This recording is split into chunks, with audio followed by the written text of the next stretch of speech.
شهدت مباراة القمة بين الأهلي والزمالك في الجولة التاسعة من الدوري الممتاز حالة من الجدل غير المتوقعة بعد خسارة الزمالك 2-1، إذ بادر مدافع الفريق حسام عبد المجيد بتهنئة لاعبي الأهلي على الفوز، وهو ما أثار غضباً واسعاً داخل أروقة القلعة البيضاء. اللاعب الذي كان من المفترض أن يكون متأثراً بخسارة فريقه في مباراة هامة والتي تعد من أكثر المباريات جماهيرية في كرة القدم المصرية، فاجأ الجميع بتصرفه الذي أثار تساؤلات عديدة حول دوافعه.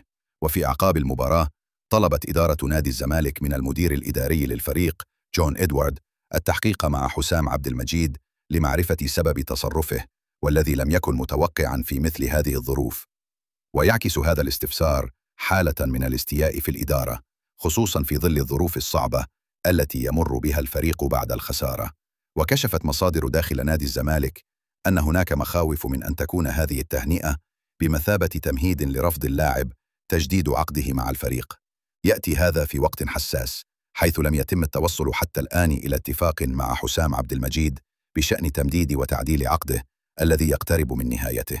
وأصبح السؤال الأبرز: هل يعد تصرف عبد المجيد بمثابة إشارات لرغبة اللاعب في الانتقال إلى الأهلي في حالة عدم تجديد عقده مع الزمالك؟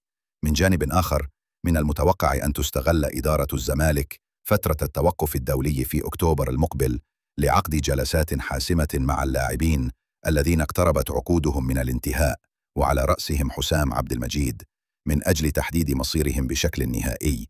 تستمر الأنظار في التوجه نحو المدافع الشاب الذي أصبح حديث الصحافة الرياضية في مصر، في انتظار توضيح مواقفه المستقبلية وموقفه من تجديد عقده مع الزمالك. حرص زيزو لاعب النادي الأهلي على تهنئة زملائه في الفريق وجماهير النادي الأحمر بعد الفوز المهم الذي حققه فريقه على غريمه التقليدي الزمالك في قمة الجولة التاسعة من الدوري المصري الممتاز، والتي انتهت بفوز الأهلي 2-1.